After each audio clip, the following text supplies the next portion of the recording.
momentum that had been generated in the early years has not stopped, even when 2000, in year 2000, our efforts as partners sort of cut down and said overnight,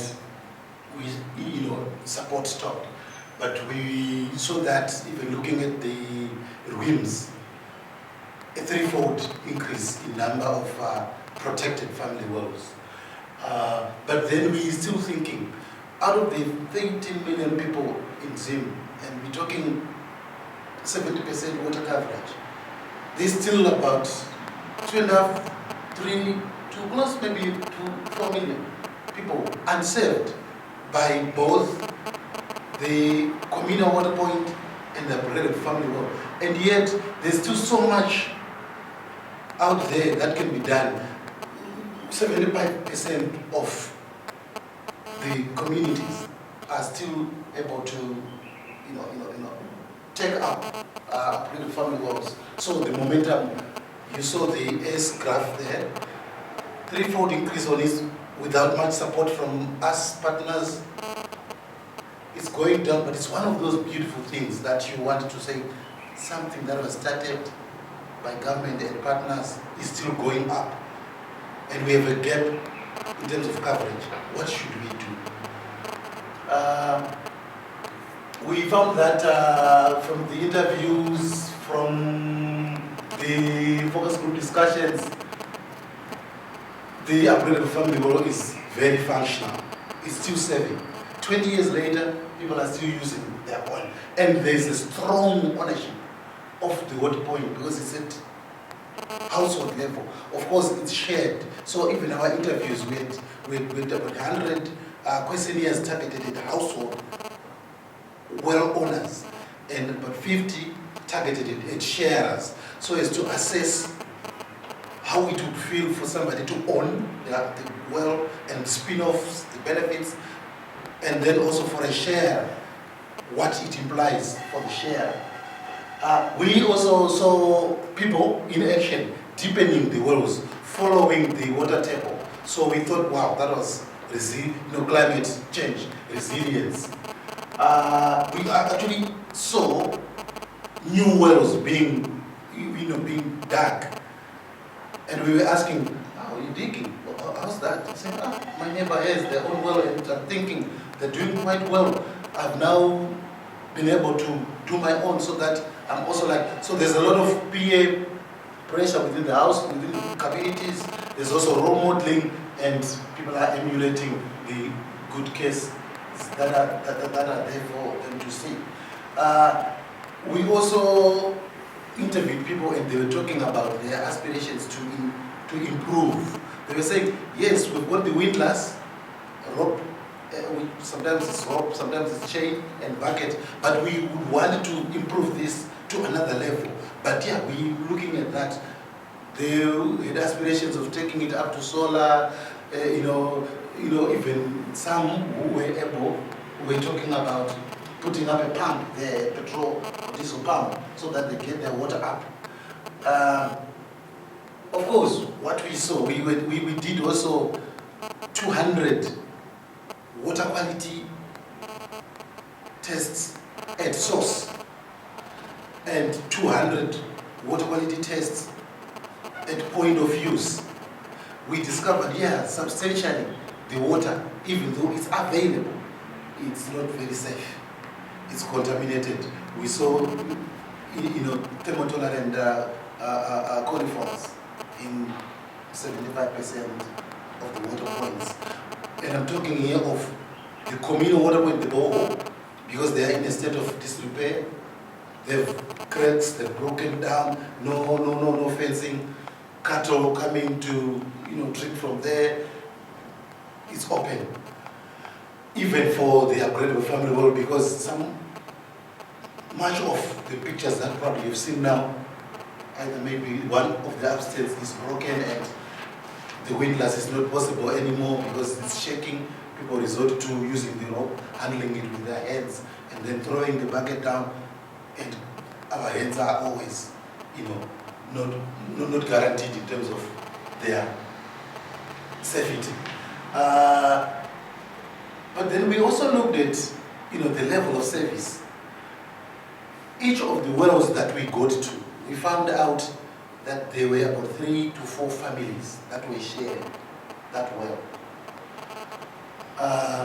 And one of the, 24/7 things, my water is there.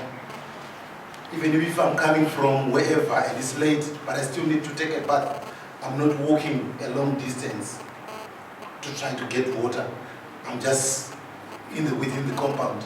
I'm getting my water and I'm bathing, and that has implications towards general hygiene, access to water. And where some of the wells were well maintained, we saw that even the water tests were revealing 0 coliforms at source. But sometimes you then would find a well that is 0 coliforms at source gets maybe 10 coliforms at point of use. So it speaks about the hygiene processes.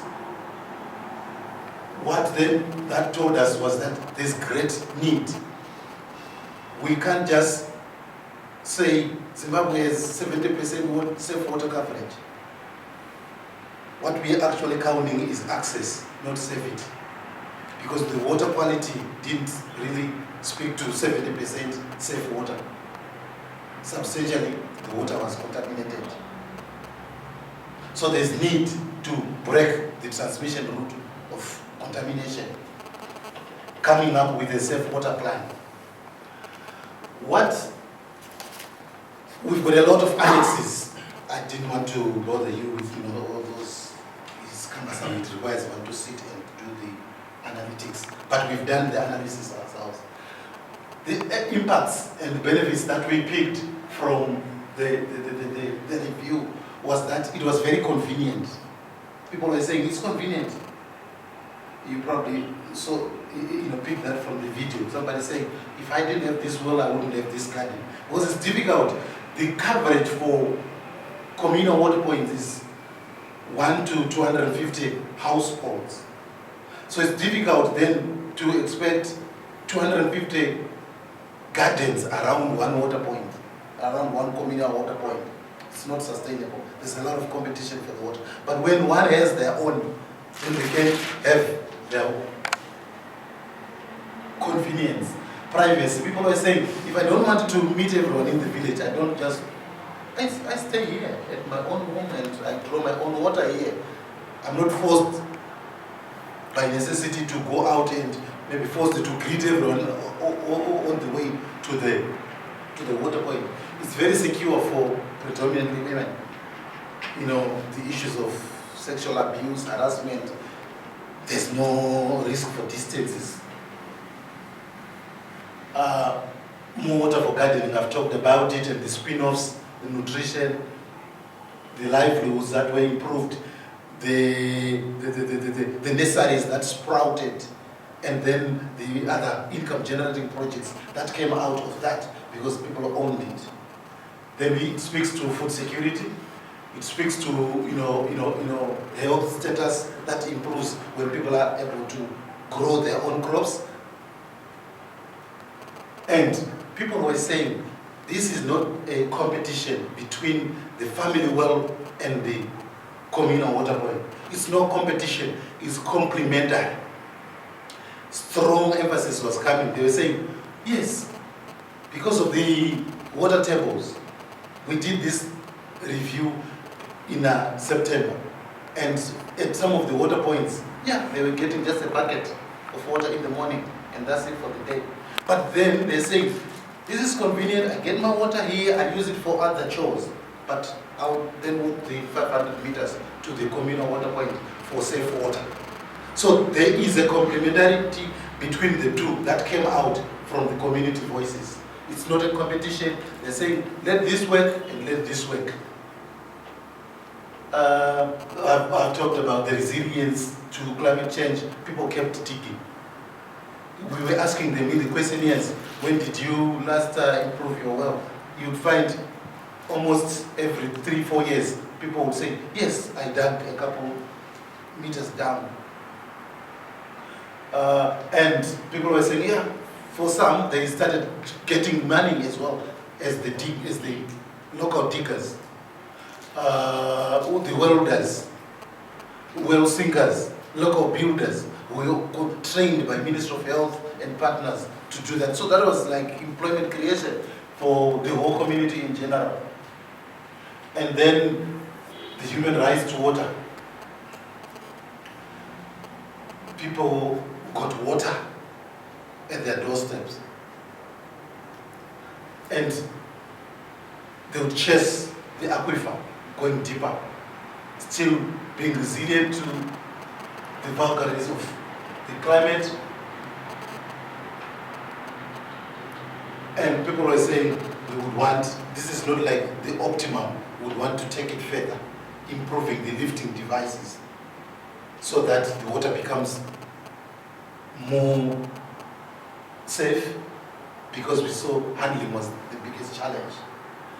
On the water quality testing, there's quite a lot of analytics that we've done, but just to show you briefly here that on the bores that we tested, a lot of, quite a lot of them had 0 coliforms. The deep wells, almost 100% of the deep wells that we tested had 0 coliforms. And traditional wells that we tested, 10% of the traditional wells had 0 coliforms.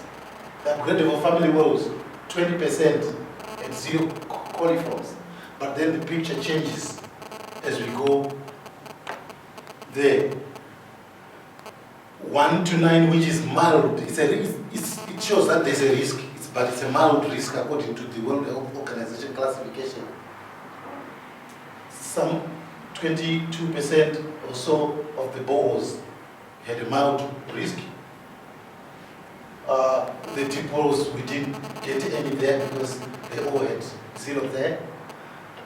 About 35-36% of the upgradable family wells had a mild risk. And traditional wells, yes, still in the mild risk category.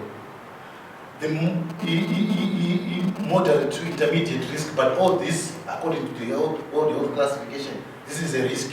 You see any water that has that level of contamination, it potentially could degenerate into a disease, into an outbreak. So there's we have quite a substantial number of family wells and traditional wells that are bordering on the potential to degenerate into a disease outbreak because of the levels of contamination. And some of the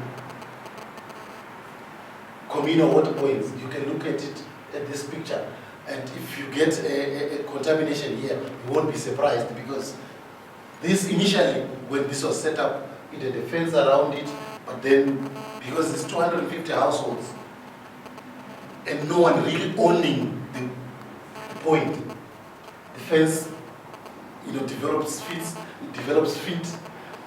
The cattle come and drink from there, and when cattle come, there's a lot of what dung there, and you wouldn't be surprised if you found contamination at that point. But they are deeper, so they reach out, they provide a bit more water. The water at most of them was of good quality, understandably so, because the water tables are a bit removed from the upper levels, where it's easy to contaminate. But then the challenges that were coming up was that people were not able always to fix it when it breaks down. So the breakdown time was anything between 6 months to a year. And also, when these ones dry up, there's increased demand on that, it wears out. When it wears out, the rains, usually this time of the year, the rains are about to come, people go back to their home, and this one remains broken, of heavy use. Lack of maintenance there. Some of them had very poor yields. People had to walk long distances to get to the water point. Some would queue there. So it was not difficult to sustain that on its own. But people were saying, let's have it in our village as a fallback plan. The Plentiful Family Well has a couple of benefits as well. It was convenient, gardening that I've talked about, income generating activities, food security, access 24/7, health and hygiene improvement because people have access to water, they wash a bit more. But also it had its challenges. The quality, Mr. Mzal, 20 years ago, you set this up, the quality has gone down. They have developed cracks, some of them broken. It's expected, it's wear and tear. Sanitary risks,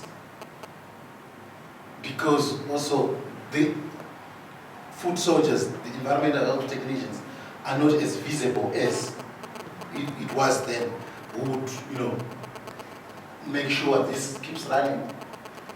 And periodically, this needs deepening to chase the water table.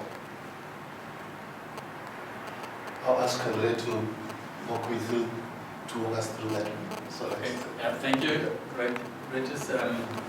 So now we come back. For these and other stories, visit our website www.263chat.com. Follow us on Twitter @263chat and like our Facebook page 263chat.